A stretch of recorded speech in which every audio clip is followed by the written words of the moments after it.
See, early 11 people early.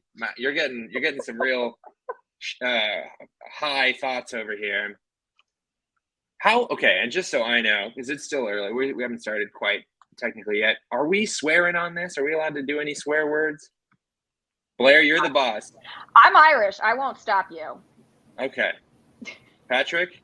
I'm going to have a hard time stopping myself, so I'm not going to intervene in your speech either. All Great. right. Okay. Good Great. deal. And I guess there is technically a behind the scenes person who might be able to clarify if we are not allowed to swear. I'm not sure it'll come up, but whatever. Well, we are one senator short of a full batch here, but I was told to start promptly. So you know what? I'm gonna vamp for 1 to 2 minutes just to give the senator a potential. I think he's probably running to his computer. He's fixing his tie. He's like puts down his like thermos of a quadruple espresso coffee that he's got to mainline every day to keep up with the grind that is state politics. And he's turning on his computer right now. Oh, okay. Well, that would have been cool. Okay. Well, you know what? Let's get this thing going. Oh, wait, here we go. Self-intro, Tulsa. Oh, thank you. Yeah, that's actually wow, Mike Workman, cool idea. Throw some self-intros in the chat there. Let's get this chat firing off. If you're one of the 41 people watching this, first of all, thank you very much. We have officially started. On behalf of all the members of the panel, we thank you for taking their time to come on down to our particular panel. My name is Raleigh Williams. I am the creator and writer of Climate Town. It's a YouTube page where I do like comedy deep dives into the climate crisis. And if you're thinking, hey, that's not a very funny subject, you're right. But I put a lot of work in. I try to do like a kind of a low budget John Oliver kind of thing. So if you feel like it, if you want a little vitamin me, go to YouTube and type in Climate Town. But also, you've been living a perfectly good life thus far, so no reason to change it up now and go check it out. But it's not about me. This is about the panelists today. I'm just the moderator. So I'm actually just going to open it up. We're going to have Blair and Patrick introduce themselves. Let's start with Blair. I just want like a quick intro. What you're working on this year and what got you there, that kind of thing. Sure, Raleigh. And, thank you to all of the event organizers for having me. If you have not seen Raleigh's YouTube video on how the infrastructure in this country was developed and specifically developed through communities of color, you really, really, really should watch it because it will radically change your perspective on GM. But that's for another day. Focusing in on today. My name's Blair St. Ledger-Olson, and I'm the Legislative Director for Climate Cabinet. I'm joining you today from Charlottesville, Virginia, actually, but we're a nationwide organization, and our electoral branch, Climate Cabinet Action, helps candidates run, win, and legislate on the climate crisis. And our charitable organization, Climate Cabinet Education, operates as an on-demand climate staffer for state and local lawmakers across the country. Now, at Climate Cabinet, we know that state and local lawmakers actually stand to make the most progress on climate change and accelerate our transition to a just clean energy economy. And yet these offices are often the least well-resourced. Federal legislation tends to dominate the narrative on climate change policy. But I'm here today to uplift just how much of a role state legislators in particular can play in this space. And in fact, Bloomberg estimates that state and local policy will drive 75% of US emission reductions by 2030. And to date, 50% of clean energy growth in the US is actually due to the clean energy standards passed by state legislators. So today our panel is tasked with discussing how state policy can reduce barriers to green homes through solutions like energy efficiency and weatherization programs. So many of our homes, particularly in low-income communities, run on polluting fossil fuel-powered appliances that are painfully inefficient and are vulnerable to price spikes like the ones we're seeing today. We instead need to help families reduce their energy burden and move to more efficient electric appliances powered by affordable clean energy. Now, unlike federal incentive programs that typically rely on tax credits, for instance, state programs can be more flexible and equitable by designing grants and vouchers that help families overcome barriers to improving and maintaining safe, clean, and energy efficient homes. And these programs support shovel-ready, good-paying, and often unionized jobs that can't be outsourced. Now, before I turn things over to our next speaker, there is one last policy that I want to flag that state legislators must be aware of. And it's the natural gas preemption legislation that has been sweeping the country to block localities from electrifying new building construction. Electrifying new building construction avoids the need for future retrofits altogether. And it's a critical local policy lever that state legislators can use to help protect climate policy. State legislators have such a key role to play in tackling the crisis, and hopefully everyone who leaves this panel today will be as convinced of that fact as I am. Thanks, Raleigh. I'm going to kick things over to Patrick. I just want to really quick say, Blair, that's a terrific intro. If you are taking a class and doing intros, just do what Blair just did. She lined the whole thing up. Terrific work, Blair. Patrick, it's all you, baby. I was taking notes during Blair's intro. I think I've got a lot to learn, but I'll do my best. Thanks for having me. My name is Patrick Bigger. I use he, him pronouns. I'm in Frederick, Maryland, and I'm the research director at the Climate in the Community Project. We are a pretty new climate justice think tank, the relatively unorthodox organizational structure in that just 3 staff, but we've got 35 partner academics who we can draft in to conduct research with us on targeted projects. And those targeted projects are increasingly state legislative facing. About 9 months ago, we started making the pivot to the states. Now we have projects ongoing in 10 states on a variety of what we could think of as green industrial policy related issues, which is effectively what I'm going to talk about in terms of housing today.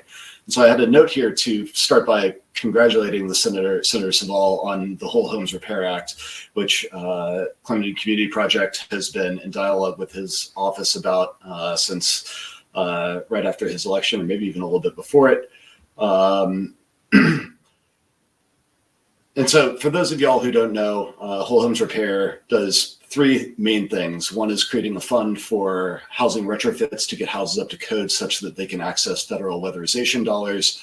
It creates a one-stop shop at the county level for folks to come in and access the expertise, technical assistance, and funding that Whole Homes Repairs provides. And it does job training for folks to do those retrofits. So it does those 3 things, and each of those things we think provides a great entry point to think about how you can build from something like Whole Homes Repair into a broader green industrial policy approach to climate action at the states. And by green industrial policy, I mean a joined up set of policies that aims to directly intervene in markets. So not price mechanisms, not neoliberal environmental governance, that kind of stuff, but direct interventions into the production process to achieve social, environmental, and economic goals. And green industrial policy, when you put it that way, is big, and it's hard to figure out where to start. And we think that housing gives a concrete, manageable scale to start to envision its rollout, a way that, as one of our co-founders, Dan Cohen, says, it makes the Green New Deal a policy you can literally touch. It makes it something that people can interact with in their everyday lives, and shows that, the state can do good things for people, and it isn't just a pain in the ass, and it doesn't just do climate action for people in the suburbs or, business owners or whatever, right? It's something that directly makes people's lives better. And so we think Whole Homes Repair and other retrofit direct payment programs are important because there's really no equitable home retrofit policy without direct subsidy. 27% of Americans reported energy insecurity in 2020, and that's undoubtedly higher now after the 2021 winter and rising gas prices. And the folks who are facing energy insecurity are not going to be able to use rebates or tax credits or other roundabout funding mechanisms, right? It has to be direct provision, both of the homes repair and then Going forward, the electric appliances, heating and air conditioning that retrofits enable, right? If whole homes repair is basically a precursor to home electrification that folks can access if they are, cash poor but house rich, then we're going to have to do the same for the appliances that you can then install. And we think that this is especially important because energy security is, of course, uneven. In the REX survey that I'm pulling data from, more than 50% of Black families and 47% of Latinx-headed households reported energy insecurity. So in this case, as in so many others, green industrial policy is social policy as much as it is economic policy or industrial policy or whatever else, right? So really, one of the main benefits that we saw in the passage and the co-sponsorship of whole homes repair with Republicans and legislators from rural areas is that awesome. Thanks, Jane. I look forward to getting the inside view of whole homes repair. But I should just say that whole homes repair we think is really exciting because it bridges this typical urban-rural divide, that often mirrors political divisions as well. And creates new kinds of solidarity, makes people recognize their commonalities across these divides that often get reinscribed over and over again through the policy process. And what arises out of whole homes repair going forward, if we're thinking about a green industrial policy approach to the climate crisis, is thinking about all the things that we can do, building out industrial capacity, in addition to the jobs training already banked in the whole home repair. So for example, Pennsylvania doesn't have a single insulation manufacturer. It's concentrated in other states. And if we're going to make homes more efficient, are there ways that the state can support manufacturing of the critical materials that will go into home retrofitting? Can you use those one-stop shops as distribution points for electrical appliances that again will need to be supported through direct subsidy? Thinking about growing electricity demand in concert with renewables build out as more and more houses get off of gas and get onto the grid. And again, this is sort of an intangible, but I think it's important, is the way that whole homes repair creates a contact point between people and their state governments to build trust and familiarity. A place where people go to interact with the state in ways that will make their lives better instead of like standing at the DMV or something, right? I went to go visit my one stop and I got this, cool heat pump that's going to save me a bunch of money. And, this stove that doesn't, contribute to indoor air pollution. And so just like that, thinking about how whole homes repair lets you articulate this much broader strategy. You start from one person's house and you end up with a pretty sprawling set of policy options at the energy housing nexus, which in most states is the first or second largest greenhouse emitting sector, while simultaneously contending with housing and energy insecurity. So I'll cut it off there, but I think that whole homes repair really lets us be imaginative about things that the state can do in terms of directly improving folks' lives while contending with the climate crisis. Oh, Patrick, also fantastic intro. I think both Blair and Patrick have learned when you do an intro, you knock out the intro and then you do your thesis statement, and terrific job to both of you. I think the center is still having some tech issues. If they jump on, we'll go straight to their intro. But I guess we could just move into the rest of the panel. Now, if you're just joining us, please recall that this is Green Homes, how states can create a one-stop shop for home repairs and weatherization while expanding their workforce and creating family-sustaining jobs in a growing sector. That is the title of this panel, and it is a thick sentence full of important terminology. But panels aren't about terminology. Sometimes they're about speaking from the heart. Oh, Jane is on. Okay, perfect. So now batting for the senator from the policy department, Jane Allen. Jane, thank you so much for jumping on at a moment's notice. Can you give us an intro? And yeah. Sure, yeah. Thanks. My name is Jane Allen. I'm Senator Saval's policy director. He still is trying to he's having some technical difficulties. So I figured while we wait for him, I can be a not as great backup, but thank you all for letting me hop on. In terms of intros, I think that there were some really wonderful overview of whole home repairs that was already kind of talked through. We're very, very excited to have been able to get the program included in the budget that just recently passed. We had a longer policy through SB 1135, and we were able to work in the most important components of that language into the fiscal code, along with a $125 million appropriation to seed the fund. So we're very, very excited about that. I would say that kind of the main components of the legislation have mostly been covered, but those are filling gaps in existing home repair programs. So we know in weatherization, you can seal up your building envelope, but if you have a roof leak, you're put on a deferred wait list. This would provide resources to fill that gap. It also provides technical assistance to individuals so that you know how to sequence programs, access them in the right order so that we can get the maximum benefit from the programs that already exist. And the last thing is to make sure that we're really investing in our workforce, because we know that these are really good jobs and that there are not enough folks available to provide maintenance or the basic repairs that our homes need. And so we did this by talking to the folks that we think are experts, which are both folks who are experiencing repair issues in their homes and their rental units, to figure out really what this felt like in their words. And we went across the state and kind of had these discussions in rural communities, in smaller cities, and then obviously in the city of Philadelphia, where the senator is a representative of. And then we talked to the legislators, and we tried to use language that was familiar to them. So in Pennsylvania, the way that you talk about this is the blight cycle. So we learned to talk about our bill as arresting the blight cycle early on. And now we're hoping to celebrate with everyone who called their legislators and who came to our campaign events, and also kind of keeping our eye on implementation. So we're excited. We think that it likely can be a model for other places. And now we got to get the thing up and running. So thank you. I hope that was an okay introduction. Yeah, thanks. All three stellar introductions. They all belong on the medal podium.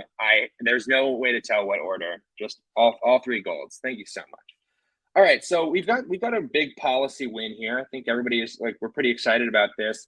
I want to know what a barrier of entry might be to people who are seeking to benefit from this policy, and what's a way that we can work forward in the next couple of months to try to alleviate that roadblock before it becomes a problem for more people. And I actually think all of you probably have answers to this question, but whoever is most champing at the bit, I think, would go ahead. I'll kick us off, just because in a previous life, I worked on public education campaigns, but making sure that people actually know that this program is available, and not just available when something breaks in their home, but available for them to get ahead of any potential costly repairs. You can't really tell someone, hey, yes, there's this awesome program where you can get a grant or a vouchers to do all this important work, but for the next 3 weeks, you can't take a hot shower.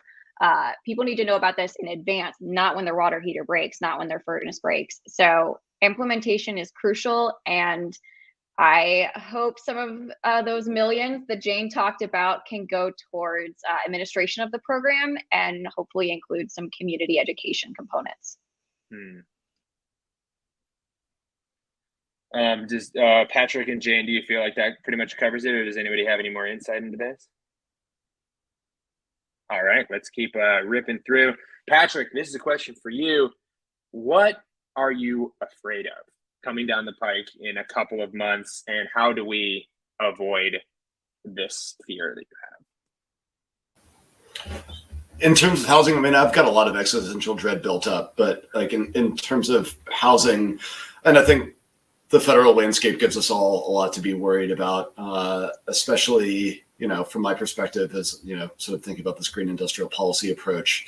If the administration comes to rely on executive mandate that ends up not being funded through things like the Defense Production Act, or the failure to reauthorize federal dollars that are critical for different retrofitting programs, then we get into some serious trouble, and it's hard to replicate that level of resource availability at the state level. And we're going to have to get even more creative on the revenue side, when I feel like the revenue side is already so stretched in so many states. There's a little bit of backlog in some states in terms of having recovery fund money still on hand that can probably fill the gaps for a little while, but that is not an indefinite solution. And so thinking about the revenue side in states, I think, is going to become increasingly important, not just for this year, but for at least a couple cycles. Thanks, Patrick. Jane, do you have anything to add to that, or do you think that pretty much covers it?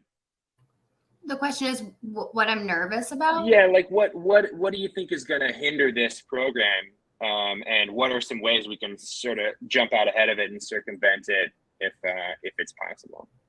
Well, I mean, I agree with the administrative point. My background actually is in program administration, so covering administrative costs and kind of valuing that type of work as not just like a needless overhead expense, but something that actually makes or breaks whether or not people can access the program in the way that they need to, I think is of the utmost importance. So I would just kind of echo that point, which is why the second piece of the three in whole home repairs really is around outreach, having a single point of contact who can say, oh, you're a little over income for this one, but I think we can fit you into this one. And if we just get your roof done first, and then we can get you into this weatherization program, having that kind of personal touch, I hope will make these programs easier for folks to use. But we got to stay laser focused on it.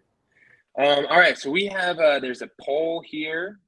We got plenty of ways to interact with this panel, and one of the ways is a poll. The other way right now, if you got questions that you want answered, you can go ahead and throw those in the chat, and we'll try to go ahead and answer those.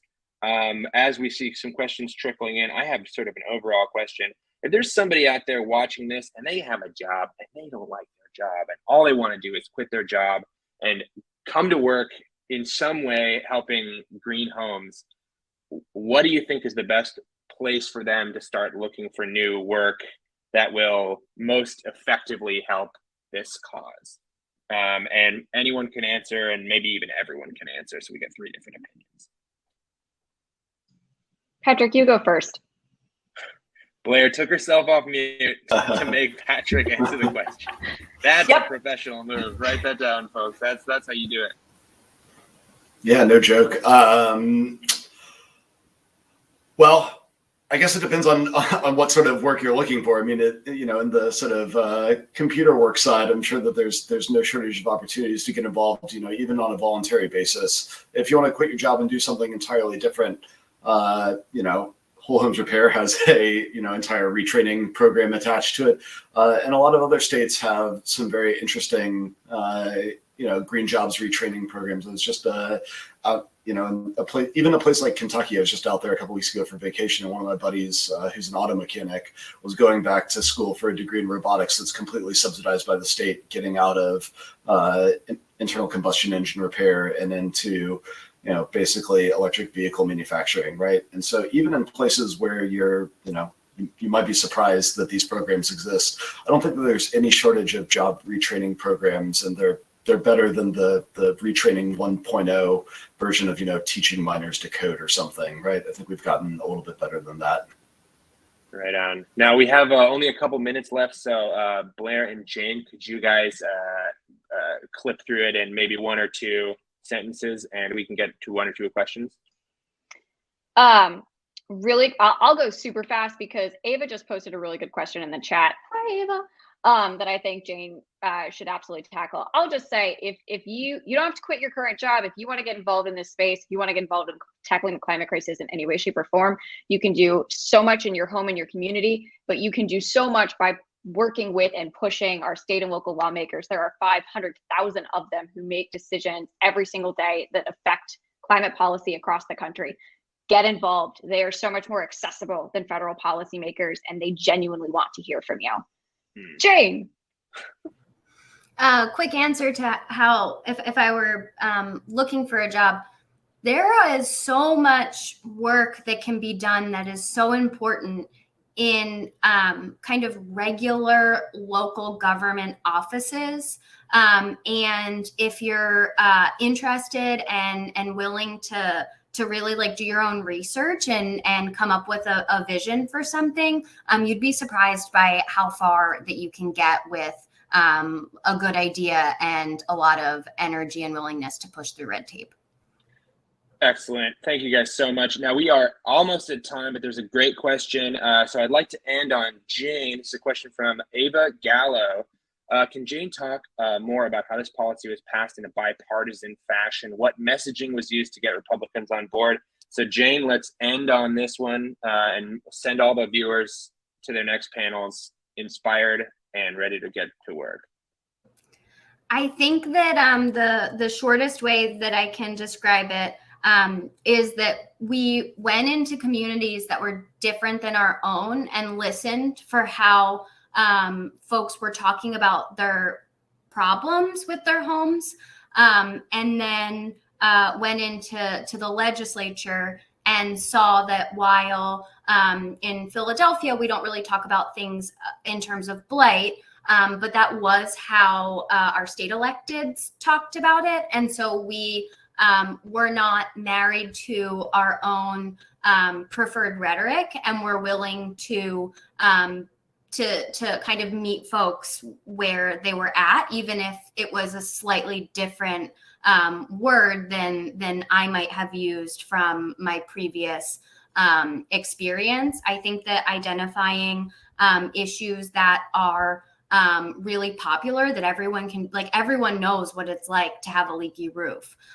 or to be nervous about an aging parent who needs to have a bathroom on the first floor because their mobility is changing. And so I think just really focusing on the specifics of the policy and how our proposed solution would fit those needs went a long way. And then also not being particularly tied to one word versus another, like a little bit more flexible. Like, we're talking about the same idea, we just might phrase it in slightly different ways. Excellent. Well, Jane, Blair, and Patrick, thank you guys so much for jumping on the panel. I hope everybody learned a little something and everyone's ready to go to the next panel. That's all we got. Thank you guys so much for watching, and we'll see you next time. Thanks, y'all. Have a good one.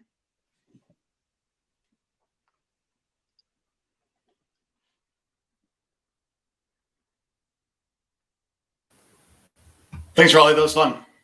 Thank you so much, Patrick. Great answers. Cheers, man. Appreciate it. Cheers. Bye.